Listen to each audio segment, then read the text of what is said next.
안녕하세요. 정교수의 스토리 종교개혁 시간입니다. 종교개혁의 본무대가 비텐베르크라면 종교개혁의 산실은 비텐베르크 대학입니다. 16세기의 비텐베르크는 에르푸르트의 10분의 1에 해당할 정도로 작았지요. 루터는 그 작은 소도시 비텐베르크를 찾아간 것이 아니라 그곳의 신생대학인 로이코레아, 즉 비텐베르크 대학을 찾아간 것입니다. 결과적으로 비텐베르크 대학은 루터와 비텐베르크를 연결해주고 한 사람의 수도사를 개혁자로 만들었을 뿐만 아니라 작지만 큰 도시, 즉 세계가 주목하는 강소도시로 만들어 주었습니다. 신앙과 지성의 전당, 오늘은 종교개혁의 산실인 비텐베르크 대학을 소개합니다. 작센을 중심으로 독일의 동부지역은 본래 한 가문의 통치지역이었습니다. 그러나 1485년 소위 라이프지히 분할을 통해서 둘로 나누어졌지요. 통치자는 베틴 가문이었습니다. 1000년이 넘는 명망과 역사를 지닌 귀족 가문이었는데요. 가문의 성은 지금도 남아 있습니다.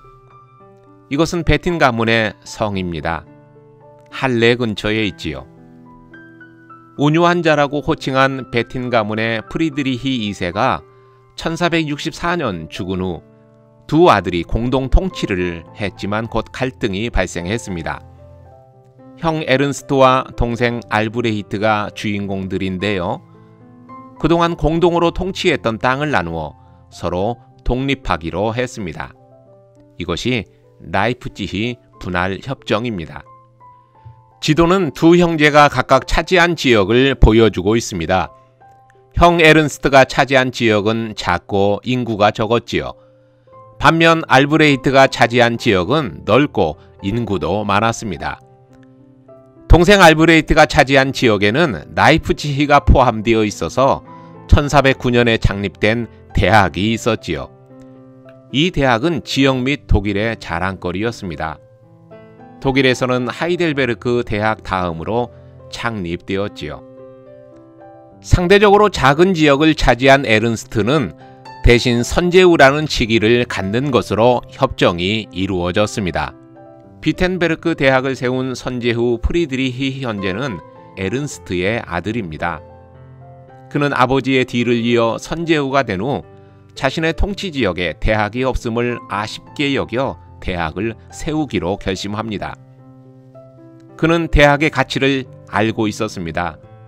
대학은 인재 양성의 요람으로 지역의 미래가 달려있다고 인식했지요.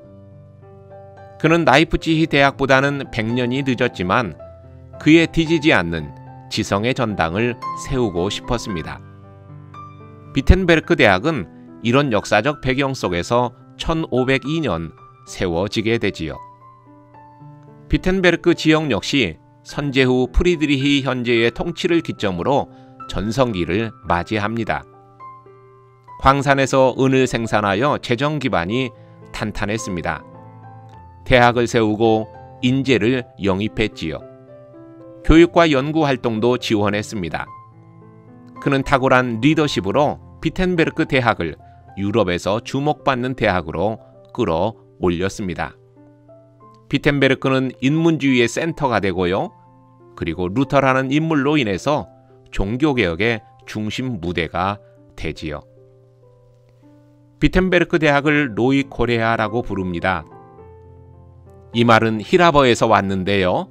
백산, 즉 흰색의 산이라는 뜻입니다. 비텐베르크라는 지역명도 비텐은 흰색을 의미하고 베르크는 산을 뜻하지요. 비텐베르크 대학은 설립 당시 신학, 법학, 의학 및 교양학부로서 인문학과 철학부를 갖추고 있었습니다. 신입생은 루터가 에르푸르트 대학에서 경험했듯이 교양학부의 과목인 중세의 3학과 4학과를 배웠습니다. 그 외에도 역사, 시학, 도덕철학, 자연철학, 형이상학 등을 배웠는데요. 라틴어로 번역된 아리스토텔레스의 저작들이 주로 교재로 사용되었지요. 비텐베르크 대학은 신생대학으로서 학문의 개방성을 추구했고요. 당시 교양학부에는 스콜라 또 유명론 및 인문주의의 흐름이 함께 공존하고 있었습니다. 이것은 당시 개설된 강의와 신학 교수들의 성향에서 알 수 있습니다. 1504년에 개설된 교양학부의 커리큘럼을 보면 아리스토텔레스의 논리학은 암스도르프와 칼스타트가 가르쳤는데요. 암스도르프는 유명론적 경향의 학자였고 칼스타트는 스콜라적 경향의 학자였습니다.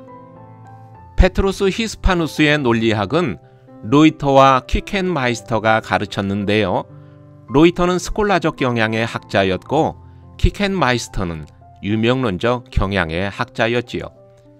이외에도 도덕 철학과 형이상학이 개설되고 라틴어 문법과 인문주의자들이 칭송한 고대 로마의 베르길리우스의 장편 서사시인 아이네이스도 개설되어 있었습니다. 비텐베르크 대학 신학부 초기의 주요 인물은 그 누구보다도 스타우피츠를 꼽을 수 있습니다. 그는 1503년 5월 이후 아우구스티누스 엄스파 수도회를 대표하고 있었지요. 선제후 프리드리히는 비텐베르크 대학을 세울 때에 1477년에 세워진 티빙겐 대학을 모델로 삼았습니다. 슈타우피츠는 1500년에 티빙겐 대학에서 신학박사 학위를 취득했고요. 비텐베르크 대학 신학부 초기에 가장 적합한 인물로 선정이 되었지요. 따라서 비텐베르크 대학 신학부의 학문적인 특징은 자연스럽게 슈타우피츠의 신학 성향을 따라갔습니다.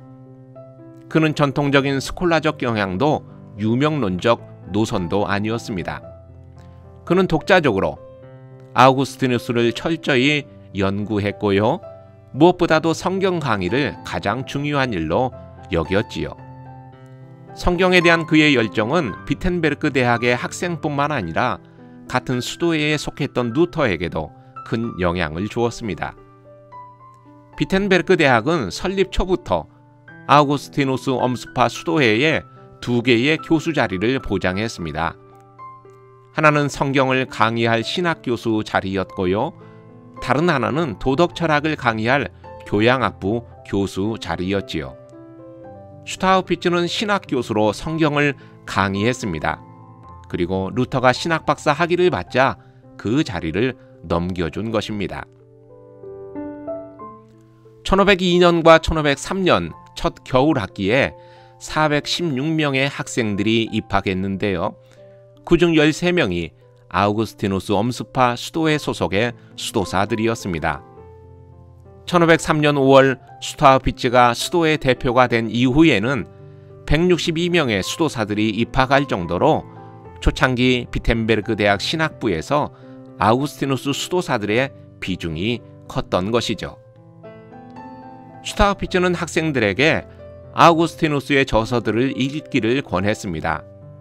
루터와 칼슈타트가 아우구스티누스의 영과 문자를 읽은 것도 그 때문입니다. 비텐베르크 대학은 17세기 후반부터 서서히 약화되었습니다.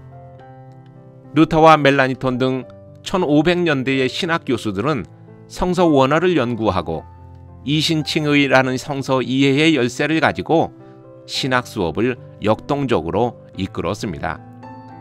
하지만 17세기에 들어서면서 교수들은 정통주의에 집착해서 성경을 교리의 합법성을 증빙하는 보조도구로 인용했을 뿐이었죠. 17세기 비텐베르크 대학의 신학교육은 자연스럽게 교회와 신학생들에게 지루함을 안겨주었습니다. 설교 역시 지루해서 성도들에게 아무런 감동을 주지 못했지요. 이런 상황에서 1692년에 비텐베르크로부터 약 80여 킬로 떨어진 할레에 대학이 설립되었습니다.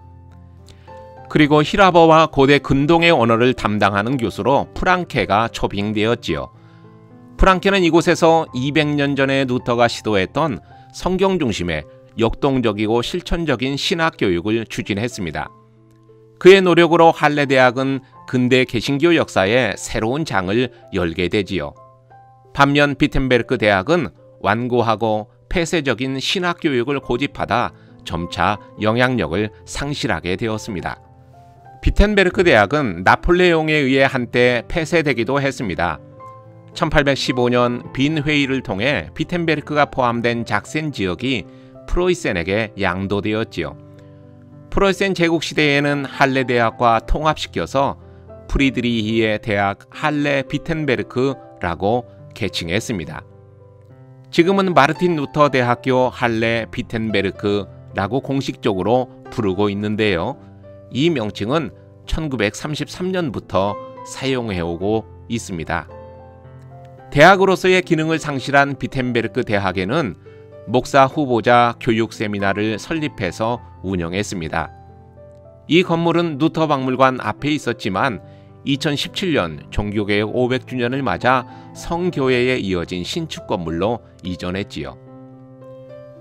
로이코레아 입구를 들어서다 보면 그 입구 이에 벌거벗은 어린아이 모습 위에 라틴어 격언이 하나 쓰여져 있습니다. 호디에 미히 크라스 티비라는 말인데요. 직역하면 오늘은 나에게, 내일은 너에게 라는 뜻입니다. 오늘은 나에게 일어난 일이 내일은 너에게도 일어날 수 있다는 의미이지요. 입구를 지나 정원으로 들어서면 세 개의 건물이 디귿자 모양으로 자리하고 있습니다. 그중 62C라는 건물에는요, 종교개혁 및 루터 연구 정기간행물 연구소들이 있고요. 2017년 500주년을 준비했던 본부도 이곳에 있었습니다. 건물의 벽면에는 비텐베르크 대학이 배출한 유명한 인재들의 명패가 부착되어 있습니다. 신학자, 과학자, 예술가, 정치가 등 이름과 생존연도 그리고 직업을 명시해서 이곳을 찾는 사람들이 기억하게 했지요. 이 같은 명패는 시내 도로 옆 건물 벽면에서도 쉽게 볼 수 있는데요. 그 건물에서 살며 비텐베르크에서 공부하고 인류에 공헌하여 역사에 이름을 남긴 인물들입니다. 정원의 바닥에는 유럽 대학의 창립 연도가 적힌 돌판들이 박혀 있습니다. 프라하 대학은 1348년, 빈 대학은 1365년, 하이델베르크 대학은 1385년, 쾰른 대학은 1388년, 에르푸르트 대학은 1392년, 라이프치 대학은 1409년, 로스톡 대학은 1419년, 그라이프스왈트 대학은 1456년, 프라이부르크 대학은 1457년, 바젤 대학은 1460년, 트리어 대학은 1472년, 잉골스타트 대학은 1472년, 마인츠 대학은 1476년, 티빙겐 대학은 1477년, 그리고 비텐베르크 대학은 1502년에 창립했음을 알 수가 있죠. 정원에 놓인 벤치에 앉으면 1508년부터 교정을 거닐고 1511년부터 신학자, 교수, 목회자 그리고 개혁자로서 분초를 다투어 살았을 루터의 열정을 느껴볼 수가 있습니다.